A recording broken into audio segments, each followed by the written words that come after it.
कि ये जो फलाए आम के 215 इंस्टीट्यूशन स्कूल्स को टेक ओवर किया, ये जम्मू कश्मीर के जो तालीमी इदारे हैं, जो यहाँ के हमारे इंस्टीट्यूशंस हैं, जो हमारी यहाँ की सकाफ़त है, उस पर एक और हमला है। मैं इसलिए सकाफ़त और जम्मू कश्मीर के तशख़्ख़ुस के साथ इसको जोड़ रही हूँ क्योंकि बहुत कम ऐसे स्कूल हैं FAT की तरह जो स्कूलों में इखलाकी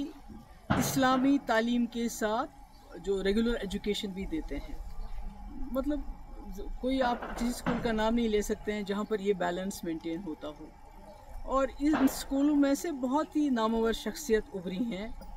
और इसके साथ हज़ारों के तादाद में, मेरे ख्याल में कोई 50-60 हज़ार तो स्टूडेंट्स हैं, टीचर्स हैं, फैमिलीज़ हैं जो जुड़ी हुई हैं। तो इस तरह से इसको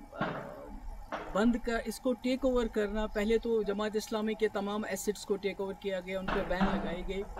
पर तभी उम्मीद थी कि यहाँ एक चुनी हुई सरकार आएगी, इलेक्शन होंगे, तो शायद ये जो हम पे ताबड़तोड़ हमले हो रहे हैं हमारे तशख़्ख़ुस पे, हमारे हर इदारे पे, तो कहीं ना कहीं उसको वो रोकने में कामयाब हो जाएंगे। और शायद यही वजह है कि लोगों ने नेशनल कॉन्फ्रेंस को तकरीबन 50 सीटें दी, पार्लियामेंट में 3 मेंबर पार्लियामेंट दिए लद्दाख को लेके। तो पर अफसोस की बात है कि बजाय इसके वो इस चीज़ को रोके, तो ये गवर्नमेंट की तरफ से ऑर्डर आना, मुझे लगता है कि ये मतलब एज अ कश्मीरी मुझे लगता है कि ये जो लोगों का जो भरोसा है उन पे क्या गुजरी होगी, मैं उसका अंदाज़ा नहीं लगाना चाहती, क्योंकि पिछले इलेक्शन में तमाम लोगों ने अपनी आइडियोलॉजी से बालातर उठ के, चाहे वो जमात इस्लामी थे, चाहे अहले हदीस थे, चाहे एम्प्लॉइज़ थे, चाहे टीचर्स एसोसिएशन थी, चाहे नौजवान थे, सब ने सोचा कि एक ही जमात को वोट देंगे ताकि ये जो तूफ़ान आ रहा है हम पे मरकज़ की तरफ से, इसको शायद एक जमात रोक पाएगी, एक ही जमात रोक पाएगी। क्योंकि PDP को तोड़ फोड़ करके PDP लगता था लोगों को ये ख़त्म हो चुकी है, ये मुकाबला नहीं कर पाएगी। तो ऐसे में ये होना, और अभी आपने देखा कुछ देर पहले जो हमारी उर्दू ज़बान है, सरकारी दफातर में से उसको तकरीबन ख़ारिज किया जा रहा है। हमारी किताबों, हमारे जो सिलेबस है, जो करिकुलम है, उसमें जो है हमारे शेखुल आलम रहमतुल्लाह अलैह हैं, या हमारे अल्लामा इकबाल साहब हैं, या इसी तरह जो हमारे आगा शाहिद साहब हैं, उनको बिल्कुल उससे अलग किया जा रहा है। तो सरकार जो है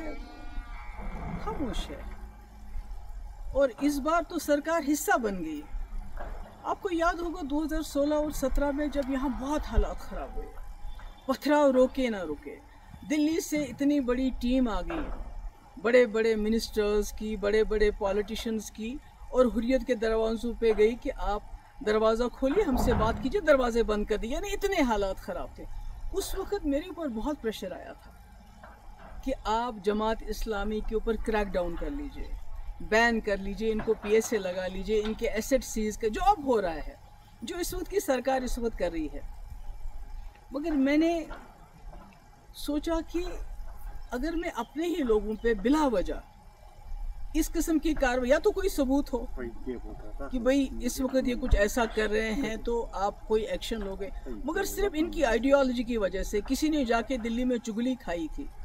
कि भाई वहाँ जो भी कुछ कर रहे हैं वो जमात इस्लामी के लोग कर रहे हैं, जो पथराव हो रहा है, जो मुल्क के मुखालिफ जो मुहिम चल रही है, वो सब जमात इस्लामी। और मैंने उस वक्त स्टैंड लिया, जैसे मैंने कठुआ में स्टैंड लिया। हालांकि मेरे पास अक्सरियत नहीं थी, हम PDP BJP सरकार में बने हुए थे। आज नेशनल कॉन्फ्रेंस के पास अपनी अक्सरियत है, उसके बावजूद वो इस किस्म के फ़ैसले करती है। मुझे लगता है ये अफसोस के लायक है। और इसके बारे में क्या कहूँगी, वैसे तो लोग कहते हैं कि कहीं ना कहीं नेशनल कॉन्फ्रेंस और जमात इस्लामी का पुराने वक्त से चल रहा है, कि जब शेख साहब मरहूम 77 में आ गए, उसके बाद जमात इस्लामी वालों के साथ क्या किया गया, किस तरह इनके घर चलाए गए, क्या क्या हमारी मुक़द्दस किताबें भी नज़र आतश की गई, उसके बाद 87 के बाद क्या किया गया, जो फलाए आम ट्रस्ट के टीचर है उनको कैसे पब्लिक सेफ्टी एक्ट लगाया गया, और आज 2025 में अब इनके जो स्कूल थे, जो लोगों के गरीब बच्चों को, क्योंकि आपने देखा कि सरकारी स्कूलों में जो चीज़ कमी है वो ये स्कूल पूरी करते थे, जिनका कोई नहीं होता था और कम फीस लेके ये तालीम देते थे। تو آج انہوں نے اتنا بڑا سسٹم جو ایک بنا ہوا ہے اس کو ایک حساب سے تباہی کے دہانے پہ پہنچا دیا ہے. کئی گھر اس کے ساتھ وابستہ ہے, کئی ٹیچر, سب کا مستقبل جو ہے. میم آپ نے ایجوکیشن منسٹر